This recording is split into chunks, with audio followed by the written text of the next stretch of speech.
بسم اللہ الرحمن الرحیم عن ابی ہریرہ رضی اللہ تعالی عنہ قال قال رسول اللہ صلی اللہ علیہ وسلم اذا دخل رمضان فتحت ابواب السماء وفي رواية فتحت ابواب الجنة وغلقت ابواب جهنم وسلسلة الشياطين وفي رواية فتحت ابواب الجنة رحمة او كما قال. یہ حدیث پاک ہم سنتے رہتے ہیں.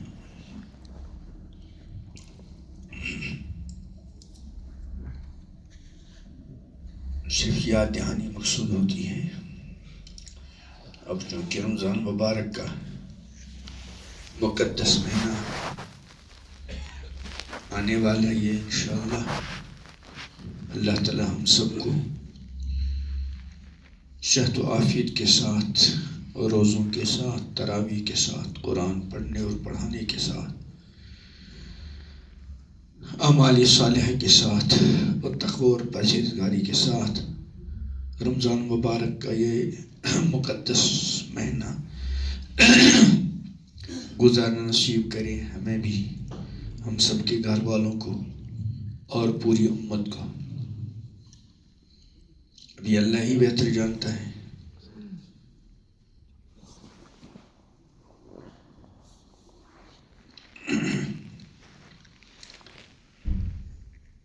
ہر سال رمضان ایسا ہوتا ہے کہ بہت سے بندوں کا اور بہت سی بندیوں کا آخری رمضان ہر سال ہوتا ہے. گزشتہ رمضان بہت سارے بندوں کا اور بہت ساری بندیوں کا آخری رمضان تھا.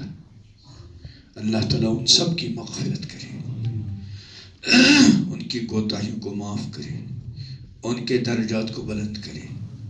اب قیامت تک ان کو رمضان ملنے والا نہیں. جو کچھ کیا ہوگا اللہ تعالیٰ قبول کرے. تو ہر سال جب رمضان آتا ہے تو لاکھوں لوگوں کا، امت کے لاکھوں لوگوں کا آخری رمضان ثابت ہوتا ہے. اب یہ جو رمضان آ رہا ہے یہ بھی لاکھوں، اللہ بہتر جانتا ہے کتنے امت کے مرد اور امت کی خواتین کا آخری رمضان ہوگا. اور یہ یقین کے ساتھ نہیں کہا جا سکتا. جو اس وقت زندہ ہیں ان سب کو یہ رمضان ملنے والا ہے کہ نہیں، یا ان کا بھی گزشتہ سال والا رمضان آخری رمضان تھا، کچھ یقین کے ساتھ نہیں کہا. ہم میں سے کوئی یہ نہیں یقین کے ساتھ نہیں کہہ سکتا کہ یہ رمضان مجھ کو ملے گا بھی کہ نہیں ملے گا. بہرحال اللہ تعالیٰ کی ذات سے ہم امید رکھیں اور مانگے بھی. امام الانبیاء حضرت محمد عربی صلی اللہ علیہ وسلم رجب کا چاند نظر آتے ہی اللہ سے دعا فرمایا کرتے تھے جل شانہ سے، اللہم بارک لنا فی رجب و شعبان و بلغنا رمضان، کہ رجب اور شعبان میں برکت عطا فرما اور ہم کو رمضان تک پہنچا، ہمیں رمضان نصیب کر فرما. 2 مہینے پہلے، اب صرف 2 دن ہیں، کل کا دن اور پرسوں کا دن. اگر پرسوں چاند نظر آیا یہاں، نہیں تو جمعرات کا دن. ہم بھی اللہ سے مانگیں گے کہ پروردگار یہ آنے والا مبارک مہینہ ہمیں بھی نصیب فرما، ہمارے گھر والوں کو بھی، ہم سب کے اہل و عیال کو بھی صحت و عافیت کے ساتھ اس روزے رمضان کے روزے نصیب فرما، راتوں کا قیام نصیب فرما، دعائیں نصیب فرما، اور ہمیں اپنے ان بندوں میں شامل فرما جن کی آپ اس آنے والے مبارک مہینے کی مغفرت فرمائیں، جو اس آنے والے مہینے کی رحمت کے امیدوار ہیں. اور جن کے لیے جہنم سے آزادی لکھ دی جائے، یا اللہ ہمیں بھی ان میں شامل فرما، ہم سب کے گھر والوں کو بھی، اہل و عیال کو بھی۔ اور یہ نیت کریں کہ انشاءاللہ ہم کوشش کریں گے، اللہ سے مانگیں یہ بھی کہ یہ والا رمضان ہمارے گزشتہ تمام رمضانوں کے مقابلے میں بہتر طریقے سے گزرے۔ اللہ مجھے بھی نصیب کرے، آپ کو بھی۔ ہے ایک ہے ظاہری روزہ، جسمانی، کھانا چھوڑ دیا روزے کی نیت سے، پینا چھوڑ دیا، ازدواجی تعلقات چھوڑ دیے، یہ تو روزے کا ظاہر ہے۔ لیکن ہر طرح کے گناہوں سے اپنے آپ کو بچانا، اور ہمارے جسم کے ہر حصے میں روزے کا اثر ہو، خاص کر ہماری آنکھیں بھی روزے سے ہوں، ہماری زبان روزے سے ہو، ہمارے کان روزے سے ہوں، ہمارے ہاتھ پہ روزے سے ہوں، ہمارا دل دماغ روزے سے ہو، ہمارا ظاہر و باطن روزے سے ہو، ہمارے معاملات، ہماری معاشرت، ہمارے اخلاق، ہماری عادات، ہمارے رہن سہن میں، ہمارے کھانے پینے میں، ہمارے سونے جاگنے میں، اٹھنے بیٹھنے میں، اللہ کرے ہر چیز میں روزے کا اثر ہو۔ ہم اللہ سے مانگے بھی اور ارادہ بھی کریں انشاءاللہ انشاءاللہ۔ اس لیے کہ حضور اکرم صلی اللہ علیہ وسلم نے ارشاد فرمایا کہ یہ جو بندہ جھوٹ بولنا نہ چھوڑے اور شریعت کے خلاف زندگی گزارنا نہ چھوڑے، خلاصہ حدیث کا ہے، تو اللہ تعالیٰ کو کوئی حاجت نہیں ہے کہ وہ کھانا یا پینا چھوڑ دے۔ یعنی ایک آدمی اس نے صبح صادق سے لے کر غروب آفتاب تک کچھ کھایا نہیں، پیا نہیں، اور ازدواجی تعلقات سے بھی اپنے کو بچایا، لیکن جو گناہ ہے ان گناہوں کو اس نے نہیں چھوڑا، تو اس کے کھانے اور پینے کے چھوڑنے کا کوئی فائدہ نہیں۔ خود امام الانبیاء حضرت محمد عربی صلی اللہ علیہ وسلم نے فرمایا کہ بہت سے روزے دار جنہوں نے روزہ رکھا لیکن ان کے روزے سے سوائے بھوک اور پیاس کے ان کو کچھ نہیں ملا، اللہ ہمیں ان میں سے نہ بنا دے، اللہ ہمیں ان میں سے نہ بنا دے، اللہ ہمیں ان میں سے نہ بنا دے۔ اور بہت سے شب بیدار جنہوں نے جو راتوں کو جاگے لیکن بے خوابی کے سوا، جس کو کشمیری ونندر بولتے ہیں، بے خوابی کے سوا ان کو کچھ حاصل نہیں ہوا۔ تو اس لیے ارادہ بھی کریں، اللہ سے مانگے بھی، دونوں چیز۔ آدمی اپنے ارادے پر بھروسہ نہ کرے، ارادہ کرے، ان کو مکلف بنایا گیا ہے، کوشش کریں، لیکن ساتھ ساتھ اپنا معاملہ اللہ کے حوالے کریں کہ پروردگار آپ کی مدد کے بغیر مجھ سے کچھ نہیں ہو پائے گا۔ میں نے ارادہ تو کر لیا کہ میں روزے رکھوں گا، میں نے ارادہ کر لیا کہ میں راتوں کو زیادہ سے زیادہ قیام کی کوشش کروں گا، لیکن ربا آپ کی مدد کے بغیر مجھ سے کچھ نہیں ہو پائے گا۔ اللہ کو بہت پسند ہے کہ بندہ اپنے عجز کو، اپنی کمزوری کو اللہ رب العالمین کی بارگاہ میں پیش کرے۔ حدیث میں آتا ہے حضور صلی اللہ علیہ وسلم نے فرمایا کہ لا حول ولا قوت الا باللہ، یہ عرش کے نیچے کے خزانوں میں سے ایک خزانہ ہے۔ اس لا حول ولا قوت الا باللہ کا حاصل کیا ہے کہ بندہ اللہ کی بارگاہ میں اپنی کمزوری کو پیش کرتا ہے کہ پروردگار آپ کی مدد کے بغیر مجھ سے آپ کے حکموں کی بجا آوری نہیں ہو پائے گی، اور یہ اللہ آپ کی مدد کے بغیر میں آپ کی نافرمانی سے نہیں بچ پاؤں گا۔ ہماری زندگیاں بڑی ہی تیزی کے ساتھ گزر رہی ہیں، لیکن حاصل کیا ہے؟ ہر بندہ اپنی اپنا جگہ سوچے.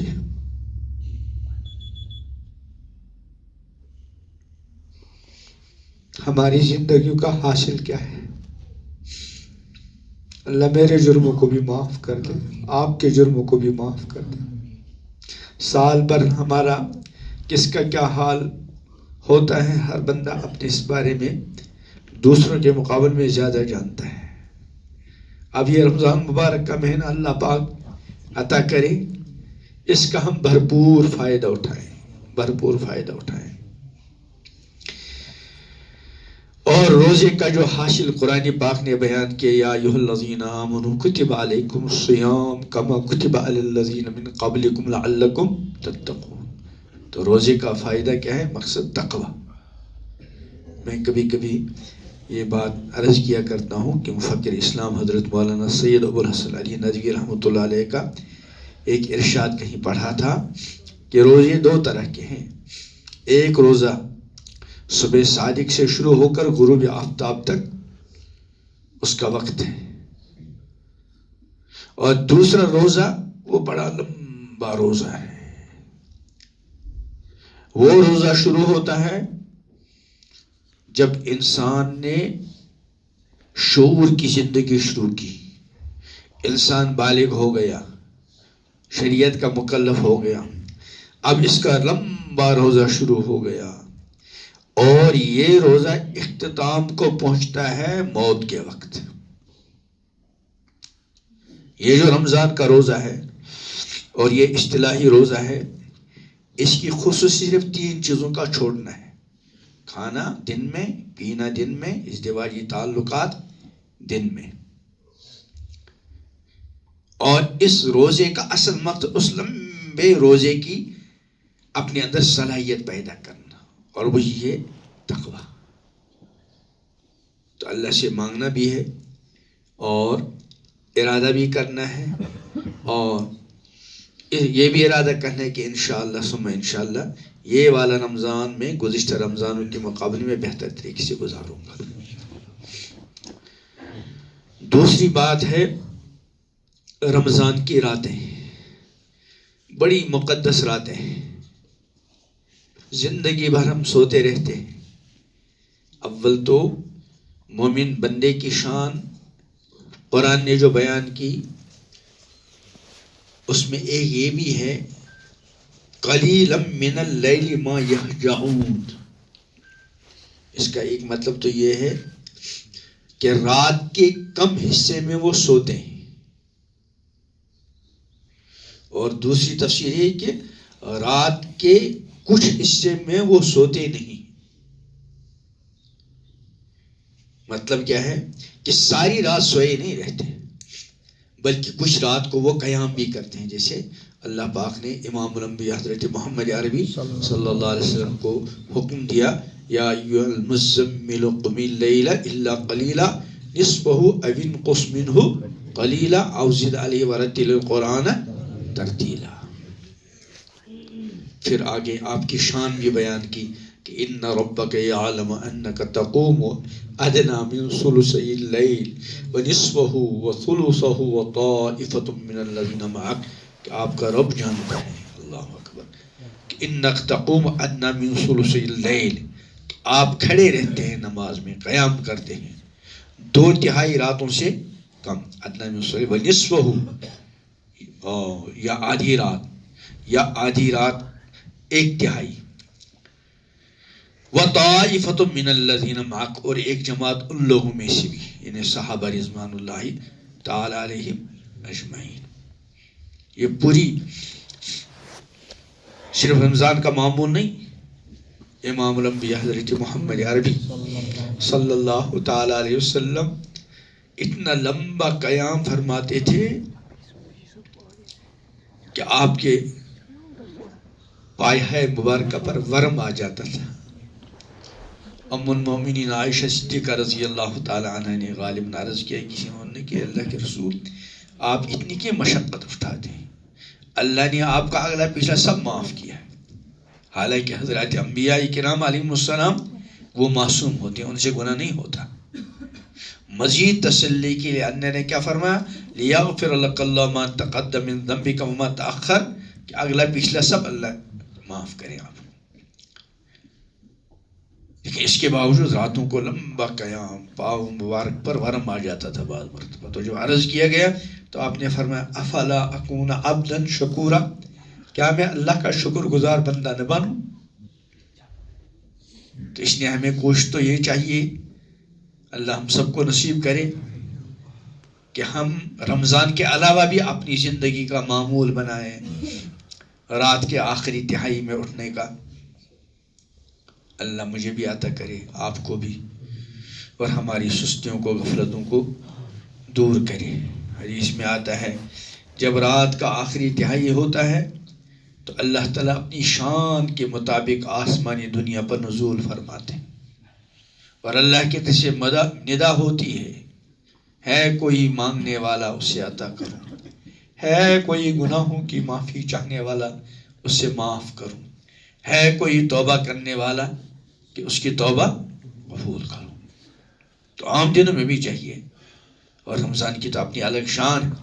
حدیث میں آتا ہے کہ جب رمضان مبارک کی ہر رات میں ایک ندا ہوتی ہے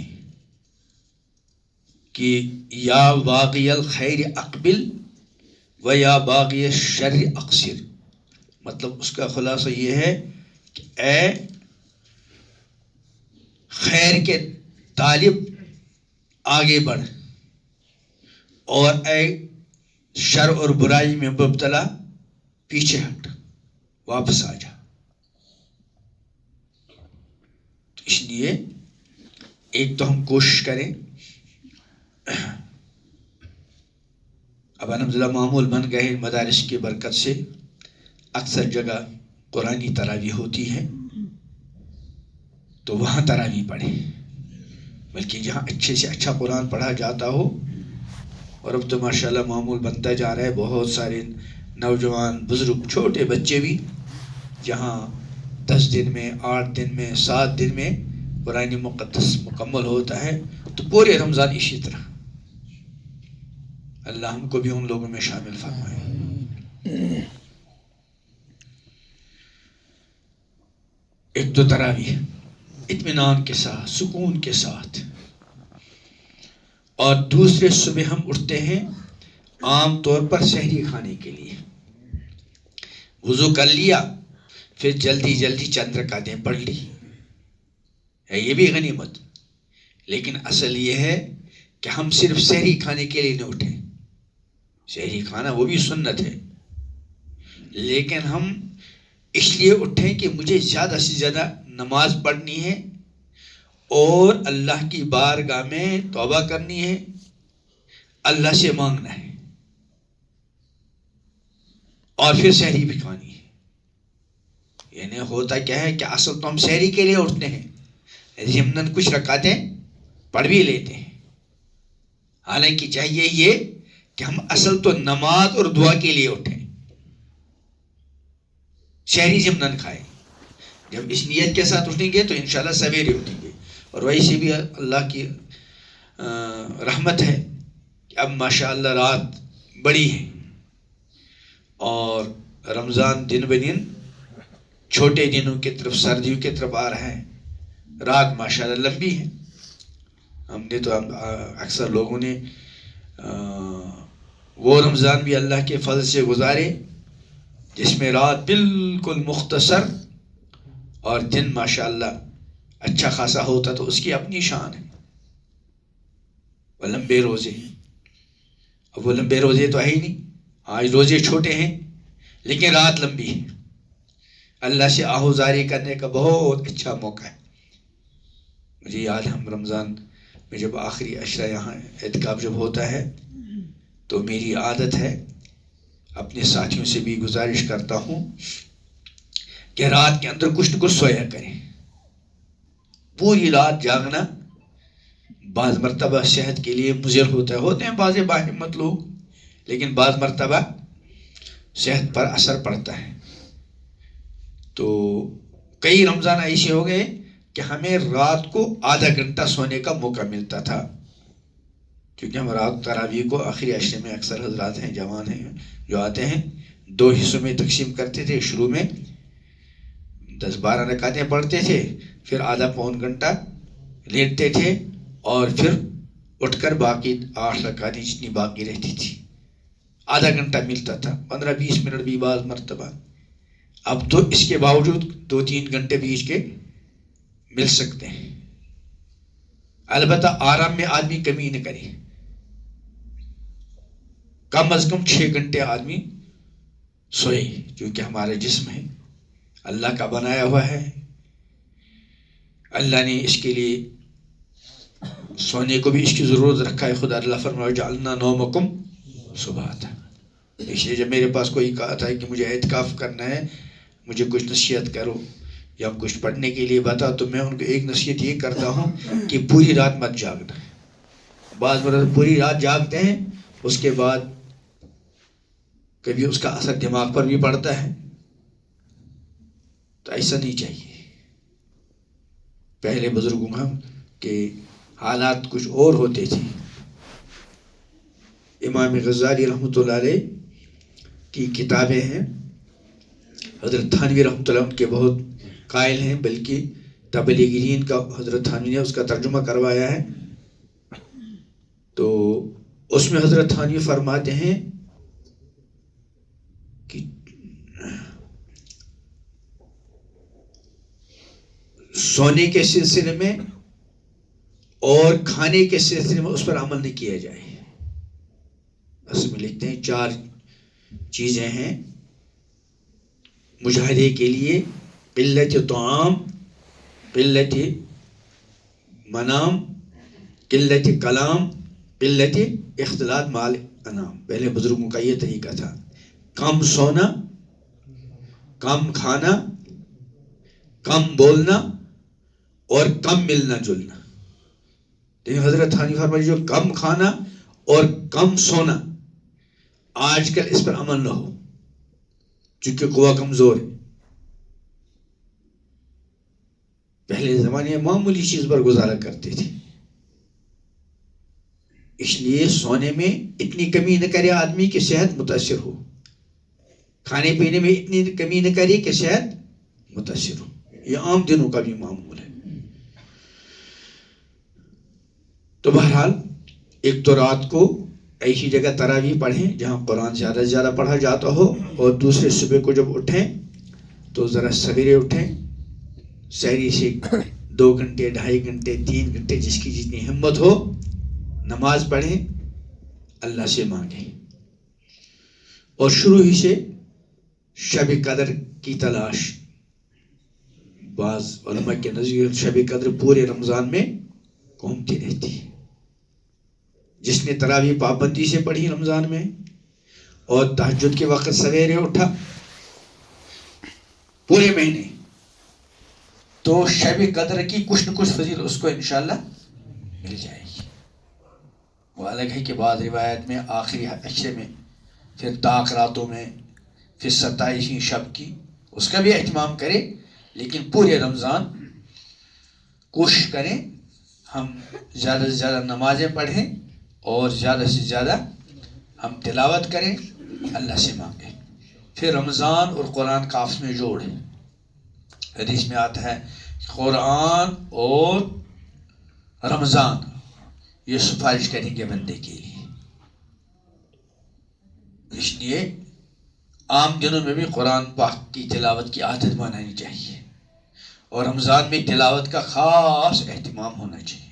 کریں گے نا انشاءاللہ؟ ہاں، کم از کم اتنا تو کر لیں کہ پورے رمضان میں 3 بار قرآن پاک مکمل ہونا چاہیے. کوئی زیادہ نہیں، 3 پارے روز پڑھے. یہاں تو ماشاءاللہ بہت سے نوجوان بھی ایسے ہوتے ہیں 10 12 15 قرآن پاک بھی ہمارے یہاں رمضان میں پورا کرتے ہیں. تو اس لیے اس کا خاص اہتمام ہونا چاہیے رمضان میں. اور جن کو یاد ہو تو وہ نوافل میں پڑھ لے تو نور علی نور. اور پھر عادت بنائیں کہ انشاءاللہ ہم قرآن پاک کی تلاوت کا پوری زندگی معمول بنائیں گے. ہمارے یہاں تلاوت کا وہ معمول عام طور پر بڑی کمی پائی جاتی ہے. دیکھیں ماشاء اللہ سب نوجوان ہیں، بتاؤ آج کس کی تلاوت کی ہاتھ اٹھاؤ. او ماشاء اللہ، لیکن آدھے ہی ہاتھ اٹھ رہے ہیں، آدھے سے زیادہ نہیں اٹھ رہے، اچھے لوگوں کے بھی نہیں اٹھ رہے. یہ غلط ہے، یہ غلط ہے. میں بارہا یہ بات عرض کیا کرتا ہوں بطور بندگی کہ ہم کو روزانہ کے 4 کام ہیں. کتنے؟ کیا کیا بھول گئے؟ نماز یہ اللہ کی بندگی ہے نا. جیسے ہم ملازم ہیں تو بہشت ملازم ہم روزانہ آفس جاتے ہیں. تاجر ہیں تو اپنے آفس یا اپنی دکان پر جاتے ہیں. کوئی صنعت و حرفت کا کام کرتے ہیں تو اس حیثیت سے روزانہ صبح گئے شام کو واپس آ گئے. تو ہماری سب سے بڑی حیثیت کیا ہے؟ ہم اللہ کے بندے ہیں.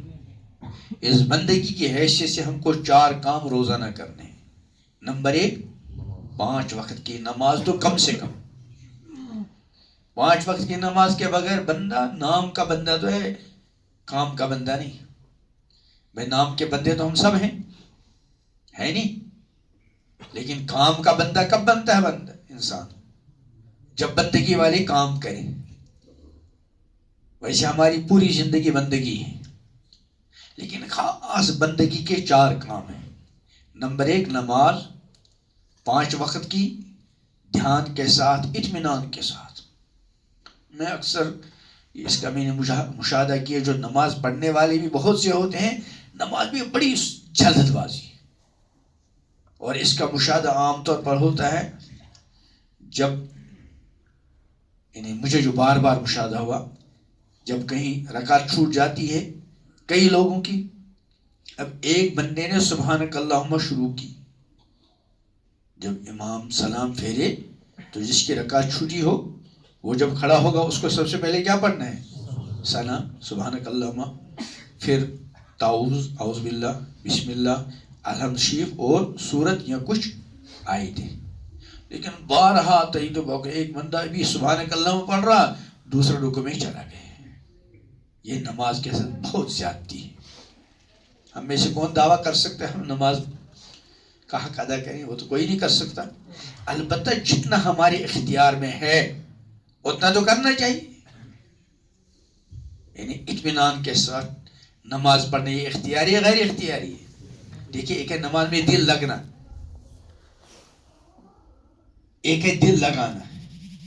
دل لگانا اختیاری ہے کہ آدمی شروع سے اخیر تک کوشش کرے کہ ادھر ادھر کے خیالات نہ آ جائے. کوشش یہ کیا ہے؟ اختیاری. لیکن پھر اس کوشش میں کامیاب ہونا یہ بعض مرتبہ کیا ہوتا ہے؟ غیر اختیاری.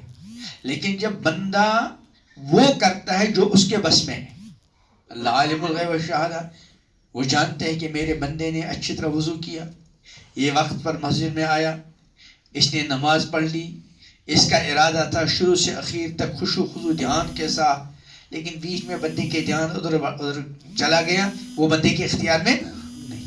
لیکن جتنا ہمارے اختیار میں اتنا ہم کر لیا کریں.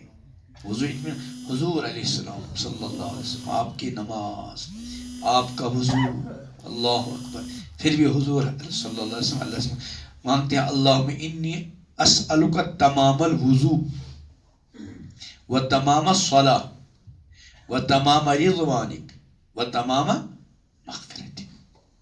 تو ایک ہے 5 وقت نماز پابندی کے ساتھ، ٹھیک ہے نا، اور رمضان میں تراویح بھی ہے، تہجد بھی اور نوافل بھی پڑھنی چاہیے. اور دوسرا ہے قرآن پاک کی تلاوت پابندی کے ساتھ، یہ بطور بندگی کے تلاوت. اور ایک ہے اللہ کا ذکر، اس میں بھی بہت غفلت ہے. یہ ایک سبحان اللہ، ایک الحمدللہ، ایک اللہ اکبر، ایک لا الہ الا اللہ، ایک لا حول ولا قوت الا باللہ، استغفار، یہ کتنی بڑی دولت ہے. حضور علیہ السلام درود السلام صلی اللہ علیہ وسلم پر یہ مرنے کے بعد پتہ چلے گا، لیکن اس وقت بندہ کچھ وہ کرنے کی جگہ نہیں ہے. وہ تو بدلے کی جگہ ہے. میری دیر تو نہیں ہوئی, میں اس گھڑی کو دیکھ رہا, کیا بج گیا؟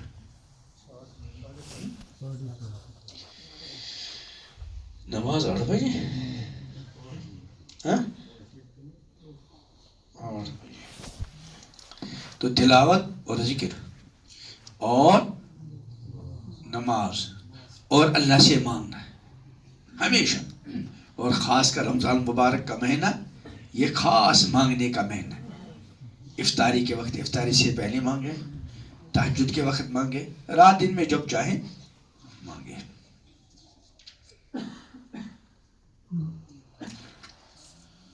میں نے حدیث پڑھی تھی, کہاں گیا؟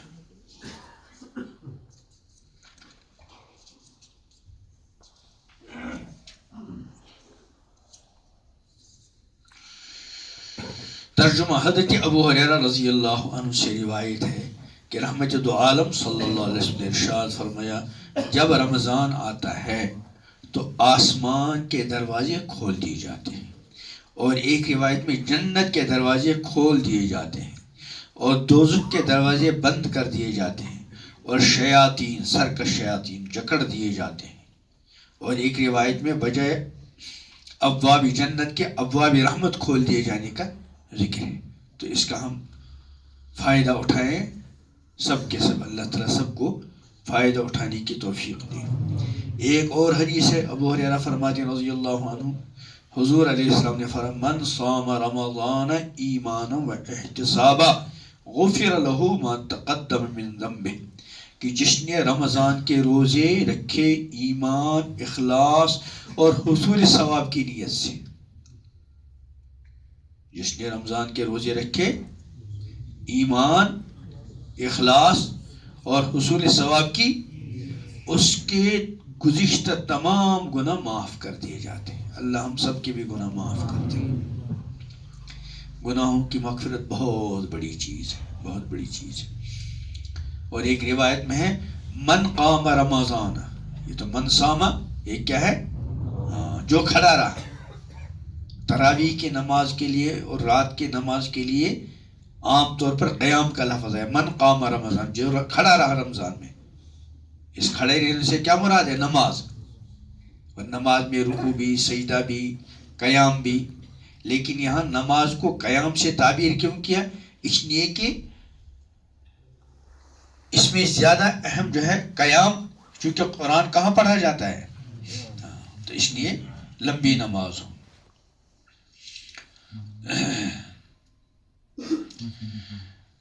اور یہ جو میں کہہ رہا تھا قرآن پاک, ان عبداللہ ابن عمر رضی اللہ عنہ ان رسول اللہ صلی اللہ علیہ وسلم قال الصیام والقرآن یشفعان للعبد, رمضان اور قرآن قیامت میں دن کے صائم اور رات کے قائم کے لیے شفاعت کرے گی. جو دن میں روزہ رکھے اس کے لیے کون سفارش کرے گا؟ روزہ. اور جو رات کو قیام کرے, نمازوں میں کھڑا رہے, اس کے لیے کون سفارش کرے گا؟ اور بعض روایت میں آتا ہے یہ قرآن اپنا حق ادا کرنے والے کے لیے قیامت میں جھگڑے گا, مطلب خوب سفارش کرے گا, خوب مبالغے کے ساتھ آیا ہے. اور وہ حدیث بھی ہے القرآن حجت لک او علیک, قرآن یا تو تمہارے خلاف حجت ہے یا تمہارے حق میں حجت ہے. اگر قرآن کا حق ادا کیا, قرآن کا حق سب سے پہلے ایمان ہے, اللہ تعالیٰ ہم نے عطا کیا ہے, اللہ اس پر ہمیشہ قائم رکھے. قرآن کا دوسرا حق اس کو صحیح تلفظ کے ساتھ سیکھنا. اس میں ہم لوگوں کے اندر بہت غفلت ہے, بہت غفلت ہے. اس لیے جس طرح اسکول کالج میں ہمارے جوان پڑھتے ہیں, اور پڑھنا چاہیے, محنت کے ساتھ پڑھنا چاہیے, وقت کی ضرورت ہے, لیکن قرآن کو صحیح تلفظ کے ساتھ پڑھنے کے لیے وقت نہ نکالنا یہ بہت حق تلفی ہے قرآن پاک کی. اس لیے اگر ابھی تک ہمیں نے صحیح تلفظ سے قرآن پڑھنا نہیں سیکھا ہے تو آج ہی ارادہ کریں انشاءاللہ ہم صحیح تلفظ کے ساتھ قرآن کو سیکھیں گے. یہ قرآن کا ایمان کے بعد پہلا حق ہے. اور قرآن کا دوسرا حق کیا ہے؟ پابندی کے ساتھ تلاوت. صرف رمضان میں تو کثرت تلاوت,